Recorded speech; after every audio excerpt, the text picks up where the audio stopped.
Assalamualaikum warahmatullahi wabarakatuh. Waalaikumsalam warahmatullahi wabarakatuh.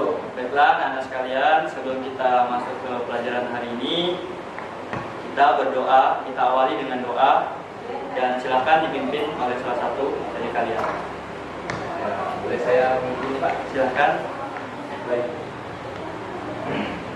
Teman-teman, sebelum kita mulai pelajaran pada hari ini, mari kita berdoa dulu. Berdoa mulai.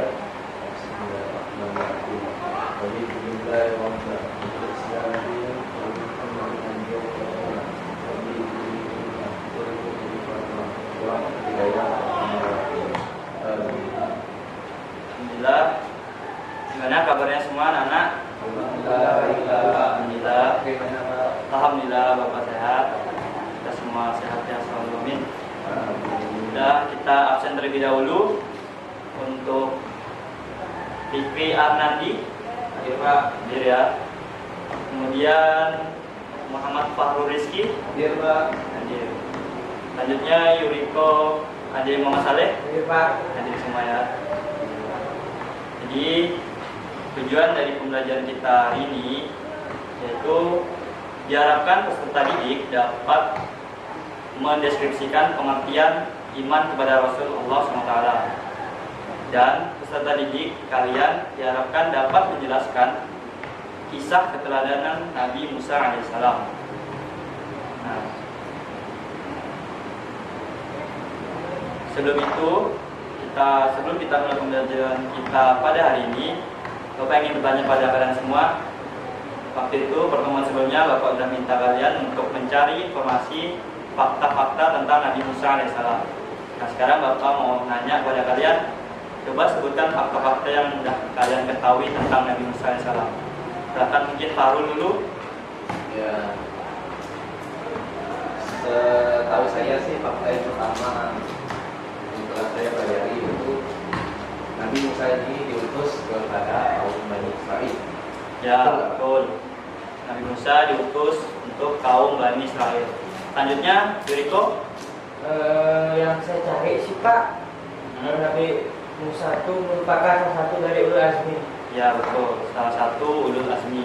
Kemudian Fikri. Kalau saya, Pak, setelah saya baca-baca tentang kisah dari Nabi Musa, itu kisahnya paling sering disebutkan dalam Al-Quran setelah Nabi Muhammad SAW, yaitu sebanyak 136 kali. Betul. Jadi kisah Nabi Musa alaihissalam itu sering disebutkan dalam Al-Quran setelah Nabi Muhammad SAW, yaitu sebanyak 136 kali. Ada lagi? Yo.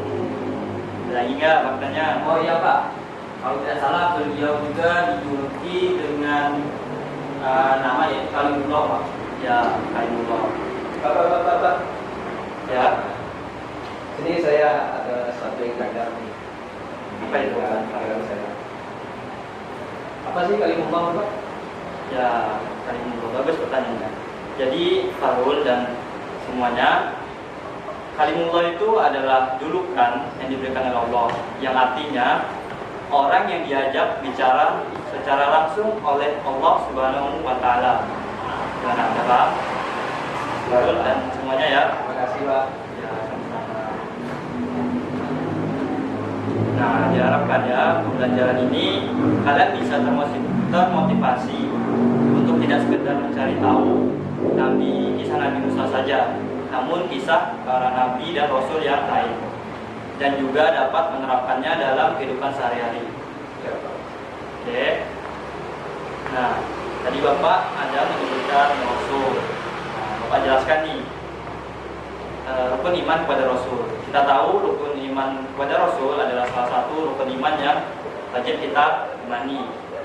Nah, dalam buku Rukun Iman 2012, Huda Rahman menjelaskan bahwa iman menjadi sah ketika dilakukan dalam 3 hal. Yang pertama, diyakini dalam hati. Diyakini dalam hati.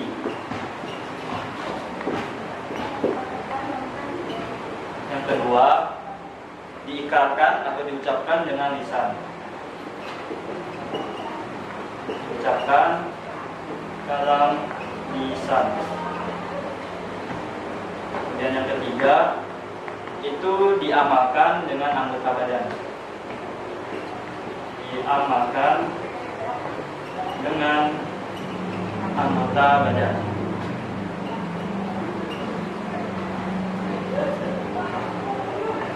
Kelihatan ya tulisannya. Nah, jadi apa itu iman kepada Rasulullah? Jadi iman kepada Rasulullah yaitu meyakini, mengucapkan bahwa Rasul itu ada dan kemudian diamalkan dengan anggota badan, yaitu menerapkan keteladanan dari Rasul-Rasul Allah. Gimana? Paham? Sampai sini? Paham ya? Nah, selanjutnya kita akan menonton video keteladanan Nabi Musa alaihissalam. Nah, kemudian Bapak harap kalian untuk merangkum dari video yang nanti kita akan tonton. Nah, jadi kita langsung saja nonton videonya.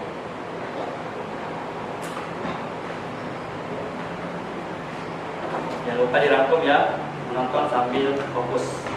Oke, Pak.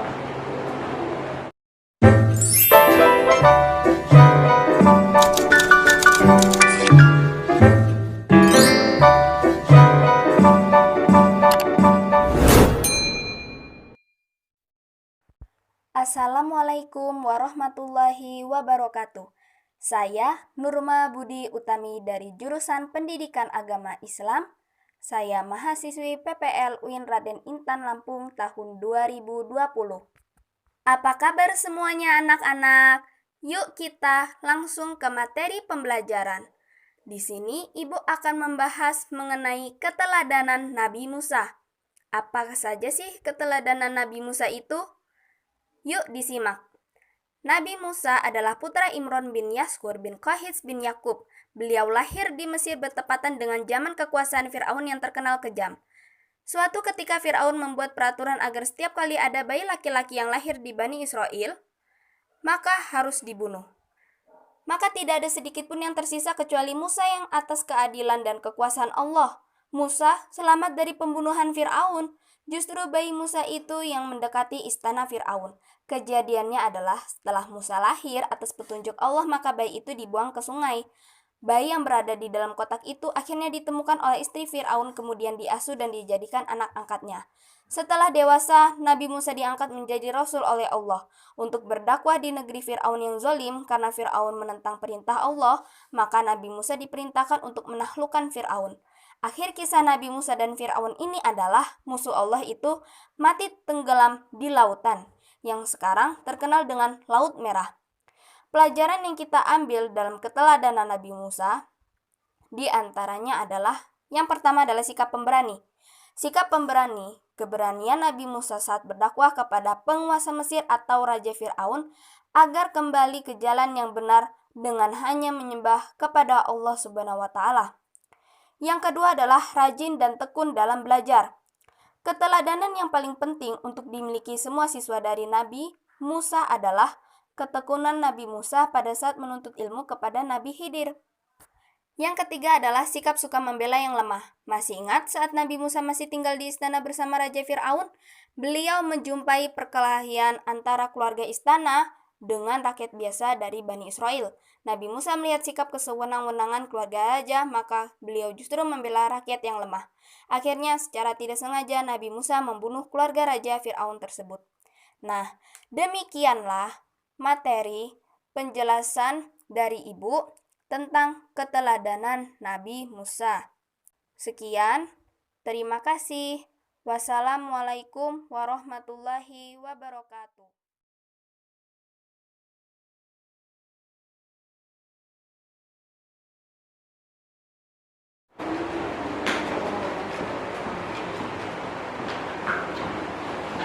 Gimana, udah rangkumannya ya?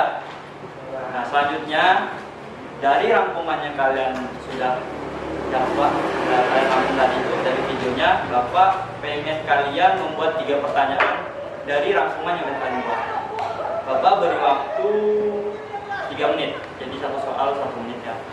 Kemudian kalau sudah, kalian tukarkan, intinya jangan pegang punya kalian masing-masing. Jadi tukar sebelah, kemudian dijawab. Ngerti maksudnya? Ditukarkan, nah, jadi menjawab punya orang lain. Nah, setelah selesai, kumpulkan ke Bapak.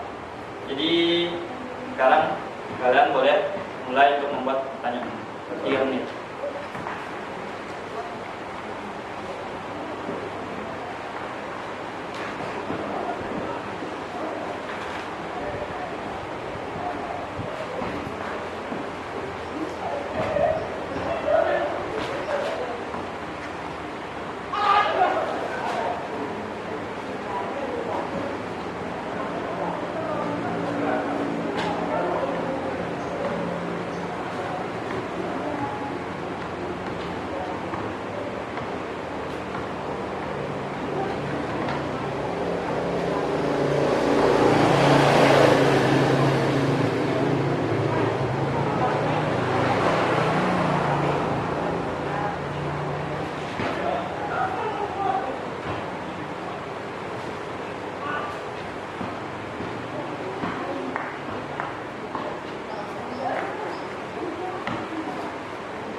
Sudah selesai pertanyaannya?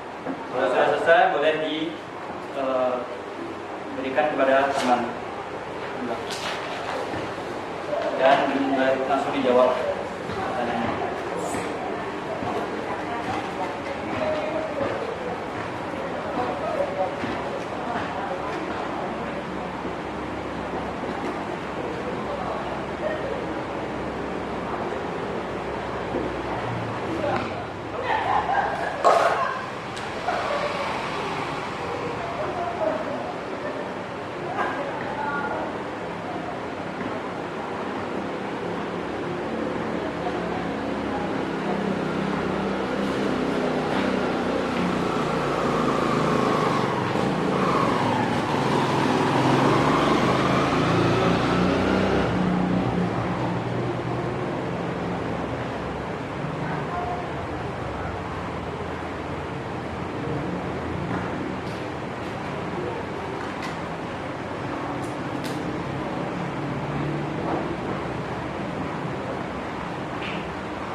Selesai semua?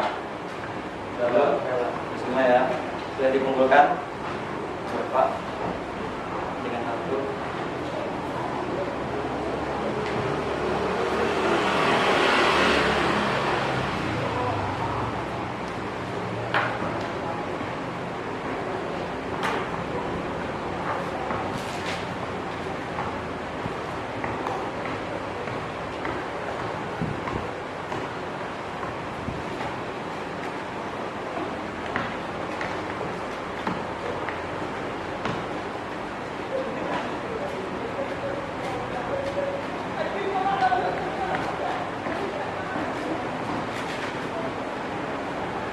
Nah, dari pertanyaan kalian dan jawabannya, Bapak kira kalian sudah paham ya. Jadi Bapak tambahan sedikit buat kalian.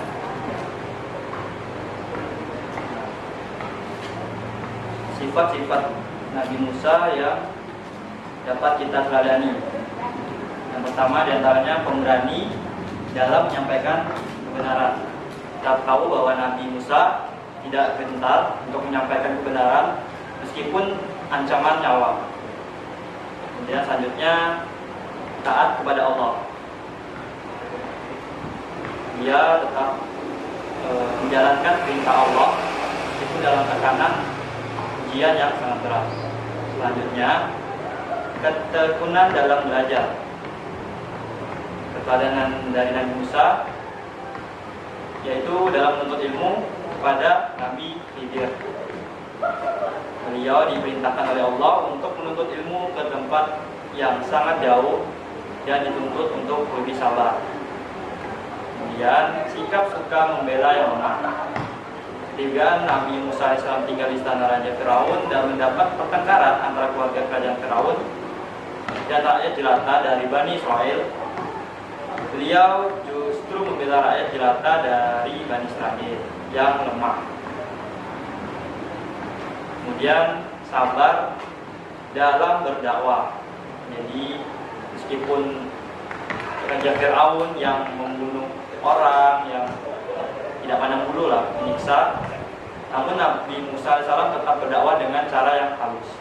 Nah, kita juga dapat menerapkan ini untuk menasihati kawan yang mungkin sekedar dia sholat masih bolong-bolong. Jadi kita dakwahnya harus lebih halus, lebih ramah caranya.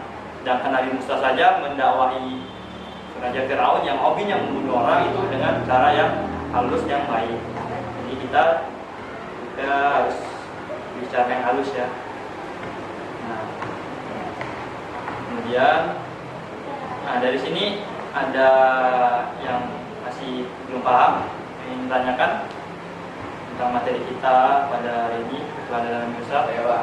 Ya, Harul silakan pertanyaannya.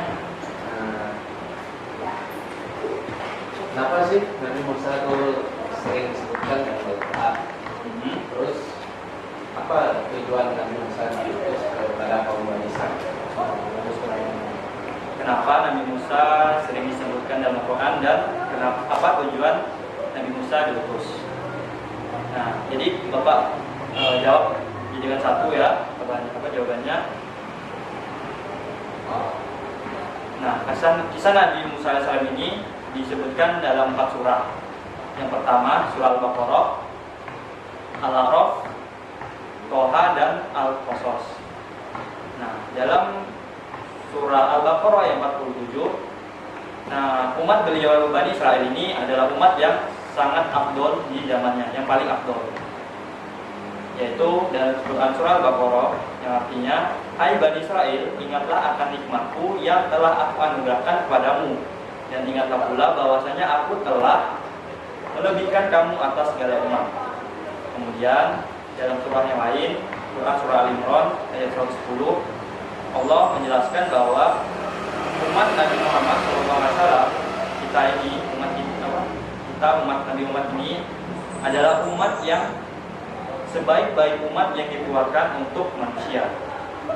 Nah, kemudian apa tujuan Nabi Musa alaihissalam diutus ke dunia ini oleh Allah? Yaitu agar kita merenungkan dan belajar dari keteladanan Nabi Musa alaihissalam, menunjukkan bahwa Allah tuh menghendaki kita agar merenungkan perjalanan hidupnya, bagaimana dia diuji dari sikap Raja Firaun, kemudian dari Bani Israel yang keras kepala. Nah, Allah sebut Nabi Musa dalam Al-Quran sebagai nabi yang mendapat banyak ujian, yaitu dalam Quran surah Toha ayat 40 yang artinya aku akan mengujimu dengan berbagai macam ujian.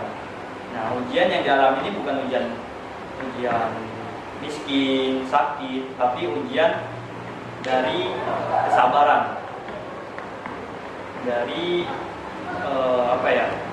ujian yang diberikan tuh harus dakwah dengan cara yang halus, mengajak Raja Firaun yang hobinya membunuh tadi untuk kembali ke jalan Allah.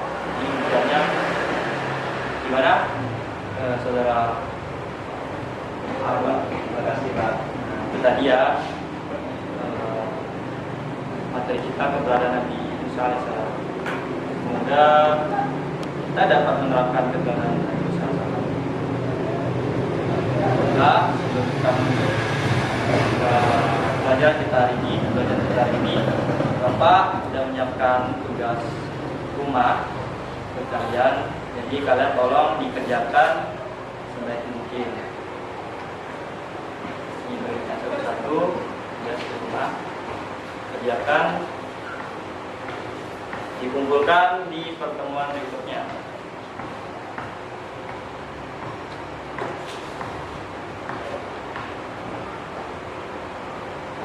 Ada yang ditanyakan dari soalnya mungkin sudah jelas? Sudah jelas ya. Dan sebelum kita mengakhiri, kita awali dengan doa dan kita akhiri dengan doa. Silakan pimpin doa. Gantian atau paruh lagi boleh, silakan. Baik, untuk mengakhiri pelajaran kali ini lebih baik kita belajar doa bagi manusia ya. Bismillahirrahmanirrahim.